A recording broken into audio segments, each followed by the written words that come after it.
first time he tried our door, nobody thought much of it. I was a freshman living in a co-ed dorm with communal bathrooms and one long hallway on each floor. My room was on the 3rd floor, directly across from the stairwell door, which mattered more than I realized at the time. It was one of the first doors you saw when you came up from the lobby, and if you were tired or not paying attention, it would have been easy to mistake it for someone else's room. At least that was what we told ourselves.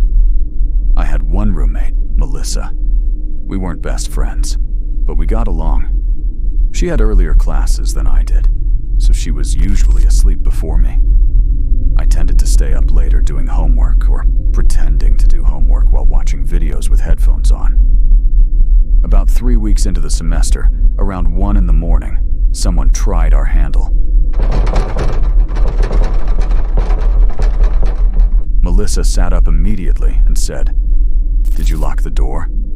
I said yes. Then there was a pause outside. A few seconds later came one slow knock. Then a guy's voice, muffled by the door. "My bad." We heard footsteps move away toward the stairwell, and that was it. The next morning, we mentioned it to the girls next door, and one of them laughed and said the same thing had happened on the 2nd floor over the weekend. Some drunk guy had gone to the wrong room after a party. That explanation made sense, so we kinda let it go. But then it happened again the following Thursday. This time it was earlier, maybe 11:40. Melissa was already asleep, and I was sitting at my desk with a lamp on. I heard the stairwell door open, then footsteps, then our handle turned sharply. Then a male voice said, much quieter this time, "Come on." I did not answer. A few seconds passed. Then the person on the other side knocked twice with one knuckle.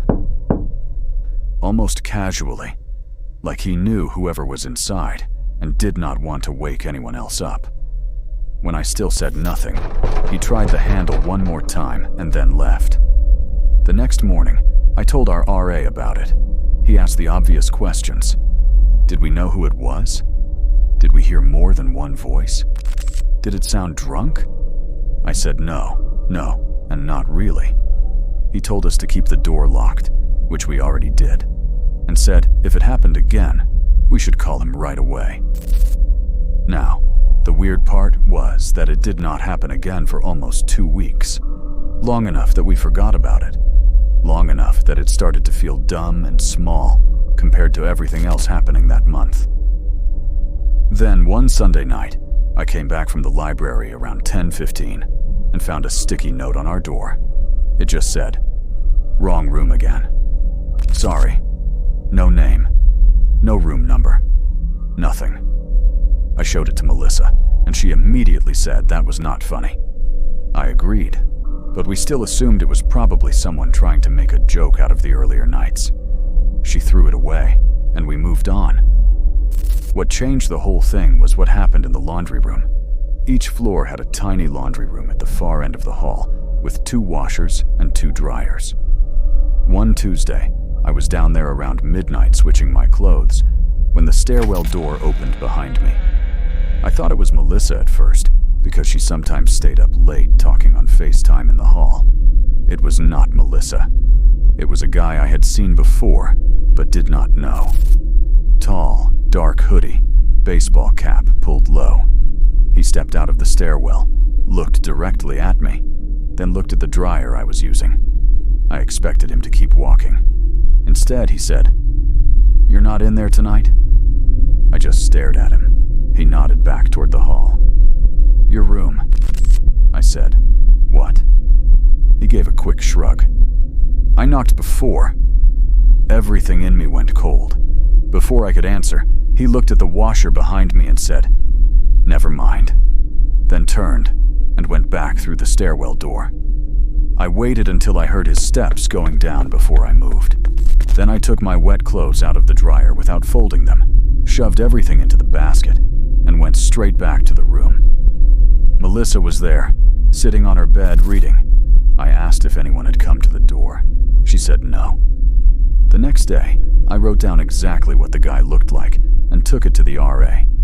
He asked if I wanted to file a report with campus security, but I said I wanted to wait one more night because I felt weird doing that when technically nothing had happened. I regret that now. Thursday night, Melissa went home for the weekend because her grandmother was having surgery. I thought about going home too, but I had an early study group Friday morning and did not feel like making the drive. The hall was quieter than usual that night. A lot of people were out. By 11:30, most of the doors near me were shut, and I could hear somebody playing music faintly from a room farther down, but that was it. At 12:07, someone knocked. Not on my door, on the room next to mine. I know that sounds like a pointless detail, but it was what made me get up. The girls next door were not home. I knew that because they had left for a concert earlier. I stepped quietly to my door and looked through the peephole. The hallway was empty. Then I heard it again. This time on my door. I froze. A few seconds later, the handle turned. This felt deliberate, like whoever was outside was trying not to make noise. Then came a whisper through the gap by the frame. "I know you're in there." I did not breathe. I did not move. The voice came again. "You don't have your roommate tonight." That sentence hit me harder than anything else because it meant whoever was outside had been paying attention long enough to know when Melissa was gone. I backed away from the door and grabbed my phone. My hands were shaking so badly that I almost dropped it before unlocking the screen. Then something slid under the door, a folded piece of paper. I stared at it from across the room for a second before picking it up. It was a torn piece of notebook paper. On it was written, "Wrong room on purpose." I do not remember deciding to leave. I just know that a minute later, I had my backpack, my keys, and my shoes on, and I was standing by the window looking down at the grass beside the building. We were only on the 3rd floor, and there was a flat roof over the side entrance 1 level below that connected to a maintenance ladder. I opened the window, crawled onto the ledge, and got down that way. It was stupid and scraped up both my palms, but it got me outside without opening the door. I went straight to the student center, which stayed open all night during exam weeks, and stayed there until morning. When I finally came back with my RA and the resident director, nothing in the room was missing. The paper was still there on the floor. The only thing different was what we found in the stairwell across from my room. On the landing between the 2nd and 3rd floors, tucked behind the vending machine that had been waiting for repair pickup all semester, there was a blanket, an empty water bottle, and 3 more sticky notes. All of them had room numbers on them. Ours was circled.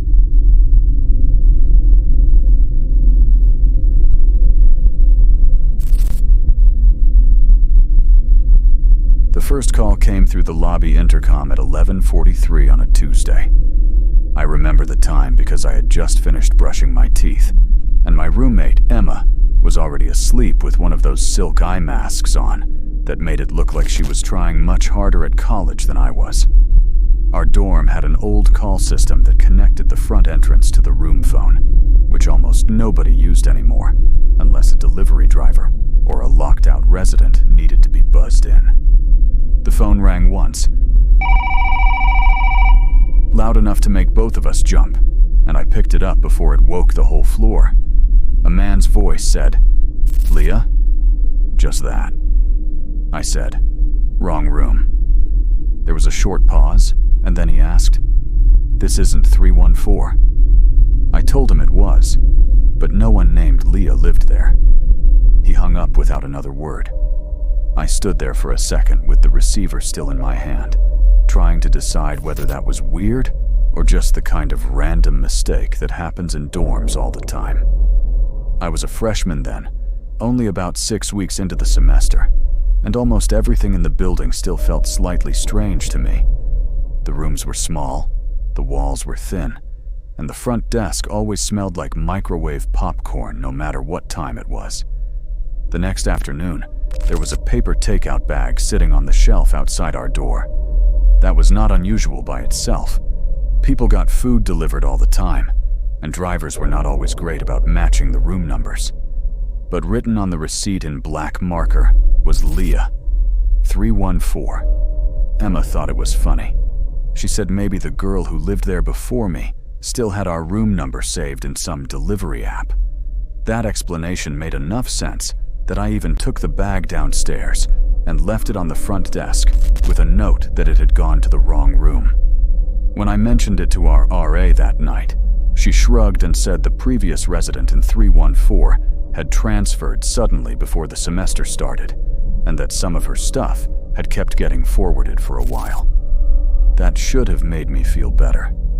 It did, right up until Thursday night, when the intercom rang again. This time it was later, around midnight. Same voice. Same question. Leah? I said more firmly that she did not live there. Then he asked, when did she move out? I said I did not know. He was quiet for a second, then said, she still uses this room number. That sentence bothered me in a way I could not explain. It sounded less like confusion and more like a correction. I told him he had the wrong information. Then he asked, did they move her to the 4th floor? I hung up after that. The next morning, I told Emma, and she stopped laughing about it. She asked what the guy sounded like, and when I said older than college-aged, maybe late 20s or 30s, she told me not to answer if the intercom rang late again. For about a week, nothing happened. Then someone left flowers outside our room. It was a cheap grocery store bouquet in cloudy water, pushed up against the wall beside the door, with a folded note attached. The note said, you said Thursday. No name. No explanation. I did not bring them inside. I took them straight to the trash room and came back by the stairs, because for some reason, I did not want to stand in the hall by myself longer than I had to. That was the first time I saw him. He was sitting alone in the 3rd floor study lounge by the vending machines, not doing homework, not looking at his phone, just sitting there in a dark jacket with his hands folded, facing the hallway. He looked up when I came around the corner carrying the empty vase from the flowers, and the look on his face was so direct that I knew immediately it was him from the intercom. I kept walking. He stood up and said, excuse me. I did not stop. Then he said, you're in Leah's room. That made me slow down. I turned just enough to say, she doesn't live there anymore. He took one step toward me, but not enough to block the hall. She was supposed to call me Thursday, he said. Someone keeps saying she moved. I remember that sentence because of how flat it sounded, like the part that upset him was not losing contact with a person, but being given inaccurate information. I said I had no idea who he was talking about, and that he needed to leave the floor. He looked past me toward the direction of my room and asked, did they change the furniture too? Then he smiled. It was not a big smile, just enough that I could tell he thought he was asking something normal. I went straight to the RA room and hammered against the door until someone answered. By the time we came back out, he was gone. The RA called the front desk, and they said no visitors had been signed into our floor that night. The desk worker thought he must have followed another resident in through the side entrance by the laundry room, because that door did not always latch all the way. After that, the building started feeling less private to me. I stopped leaving my door open when I was studying. Emma and I kept the room phone unplugged, unless we were expecting something. The front desk said they would let us know if anyone asked for 314 by name. 3 days later, they did. A desk worker called my cell while I was in the dining hall and said there was a man downstairs asking whether Leah had left a book in 314. I told them not to send him up. When I got back to the dorm an hour later, there was a paperback on the carpet outside my room. Inside the cover, in blue ink, was written, "Still yours." That was the point where housing took it seriously.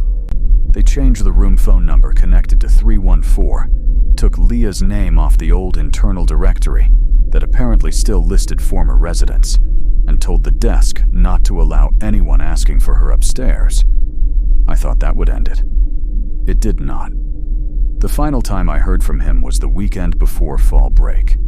Emma had gone home, and most of the floor was quieter than usual because a lot of people were off at parties. I was in bed, still awake, when I heard something slide under the door.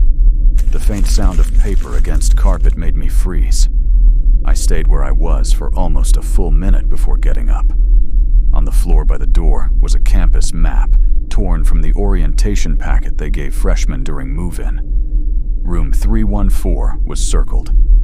So was the side entrance by the laundry room. Underneath, in the same careful writing from the book, were 4 words.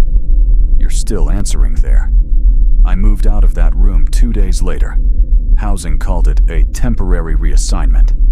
But I never went back except to get the last of my clothes. They told me Leah had transferred schools the previous spring after repeatedly reporting unwanted contact from someone she knew off campus. For some reason, her old room number had stayed tied to her name in one of the dorm systems, and that was apparently enough for him to keep finding his way back to the same door long after she was gone. What stayed with me was not the flowers or the notes. It was how little he needed. 1 old room number. 1 name left where it should have been removed. 1 building full of students holding doors for each other without thinking.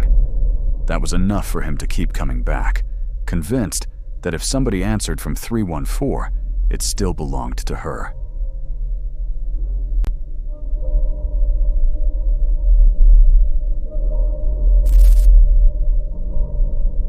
The dorm felt wrong once half the floor left for winter break. It didn't feel scary at first, just wrong. All semester, the 3rd floor had been noisy enough that I could tell who was coming down the hall just by the way they walked. Doors slammed. People yelled to each other from one room to the next. Somebody was always microwaving something at midnight in the shared kitchen. Once winter break started, almost all of that disappeared in less than 2 days. I stayed because I worked over the break and could not justify going home for only a week. Housing kept one section of our building open for students who had jobs or lived too far away to travel.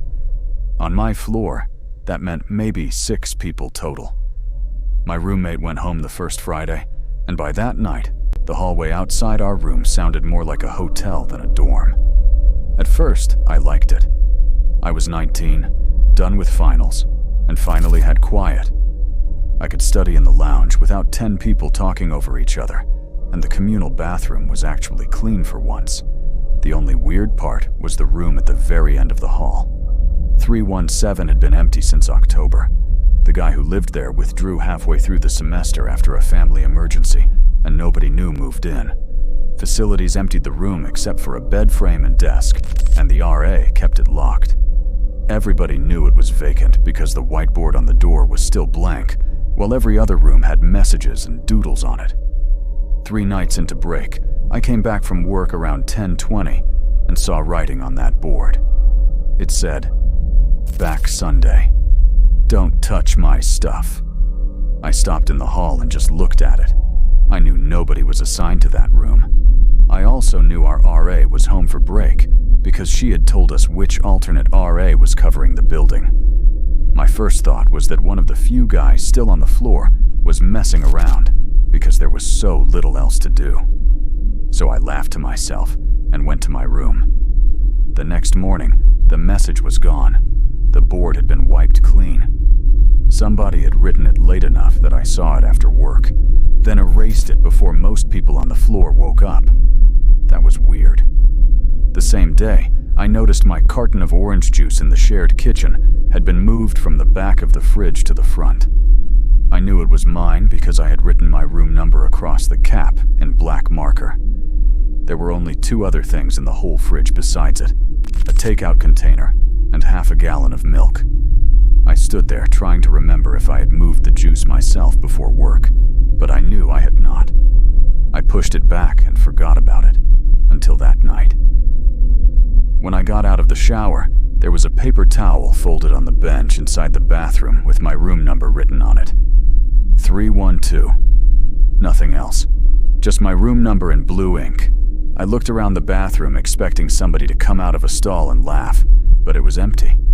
The only sounds were the vent and the hum of the fluorescent light over the mirrors.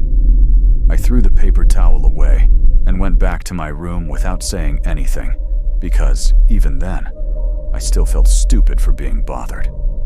The next evening, I studied in the lounge until almost 1. The lounge was in the middle of the floor, with a glass wall facing the hallway, so if anyone came off the stairwell or the elevator, I could see them. Around 12:40, while I was pretending to read the same paragraph for the 4th time, I saw someone walk past the lounge carrying a laundry basket. That should have been normal. The problem was that whoever it was barefoot. I only noticed because the hallway lights were bright enough to reflect off the tile near the bathroom entrance, and for a second, I thought the person had dropped something white. Then they kept walking toward the end of the hall, toward 317. I stood up and went to the lounge doorway just in time to see the figure turn the corner at the very end. By the time I got there, the hall was empty. No one at the bathroom, no one by the stairwell, no one in the laundry room across from the elevator, and 317's door was still shut. I went back to my room and locked it. The following afternoon, my orange juice was gone. So was the milk somebody else had left in the fridge.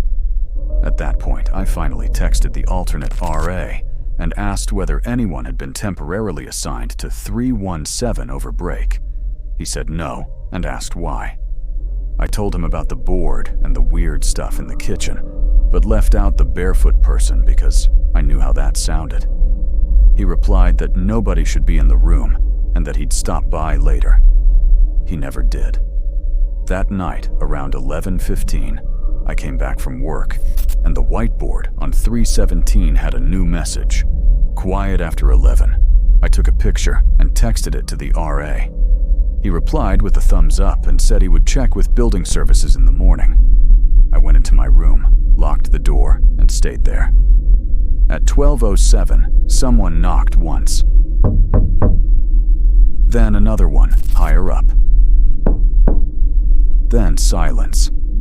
I sat there staring at the wall because there was no room on the other side of it. My room was near the end of the hall, and that wall backed onto the vacant room next door. Not 317, but 314, another room housing used for storage while the building was half empty. A minute later, I heard a soft dragging sound in the hallway outside. Then footsteps.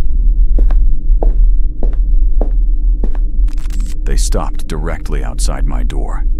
I did not move. Then came a voice so low I barely heard it. Wrong one. The footsteps went on after that, down the hall toward 317. I waited maybe 30 seconds, then looked through the peephole. The hallway was empty except for one thing. 317's door was cracked open. Just an inch, enough to show darkness inside. I left the room without making a single sound. Instead of going toward the stairwell at the end of the hall, I took the elevator in the opposite direction because it was closer, and I did not want to pass 317 at all.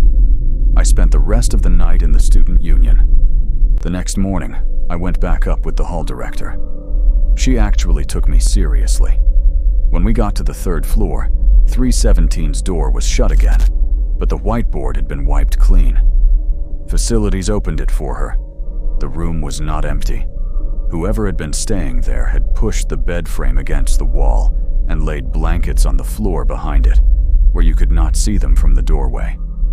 There were food wrappers in the desk drawer, 2 gallons of water, a duffel bag, and one of the missing milk cartons from the kitchen.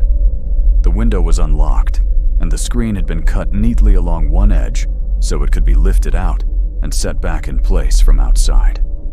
I moved to temporary housing that same day. What stayed with me was not the messages or the missing food.